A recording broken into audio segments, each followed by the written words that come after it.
अब हम ये देखते हैं कि नोटिफिकेशन के बाद एग्ज़ाम जो है कब तक होने की संभावनाएं रहती हैं, कब एग्ज़ाम हो सकता है आपका। तो उसके लिए अगर हम पिछले नोटिफिकेशन की बात करें जो 2021 में एनटीए के द्वारा एग्ज़ाम कराया गया था, तब नोटिफिकेशन आया था 17 अगस्त 2021 को। कब आया था? 17 अगस्त 2021 को नोटिफिकेशन आया था। 16 सितंबर लास्ट डेट थी, यानी ऑलमोस्ट जो है 30 दिन आपको, यानी 1 महीना आपको ये फॉर्म भरने के लिए समय मिलता है। लास्ट डेट होती है 30 दिसंबर। उसके बाद जो है परीक्षा जो शुरू हुई थी सितंबर, तो मतलब आधा सितंबर तो बीत ही गया। उसके बाद आधा सितंबर, अक्टूबर, नवंबर छोड़ के दिसंबर में परीक्षाएं शुरुआत से ही शुरू हो गई थी।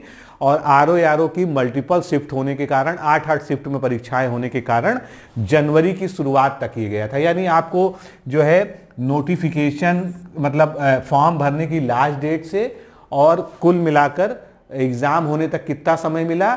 लगभग आपको मिला जो है 2.5 महीने, 2.5 2.5 महीने आपको जो है मिला, या बहुत मोटा मोटा आप मान लीजिए 3 महीना। तो ये मान के चलिए कि आपके पास जो है 2.5 से 3 महीने ही हैं, इससे ज़्यादा किसी भी स्थिति में आपके पास नहीं है, चाहे कोई भी एजेंसी कराए। और इससे पहले जिन एजेंसीज ने एग्जाम कराया था 2021 से पहले, जब 2019 और 2016 का हुआ था, तब मात्र 2 महीने से भी कम का समय मिला था। जिन लोगों ने उस समय एग्जाम दिया था वो इस बात को अच्छे से जानते हैं।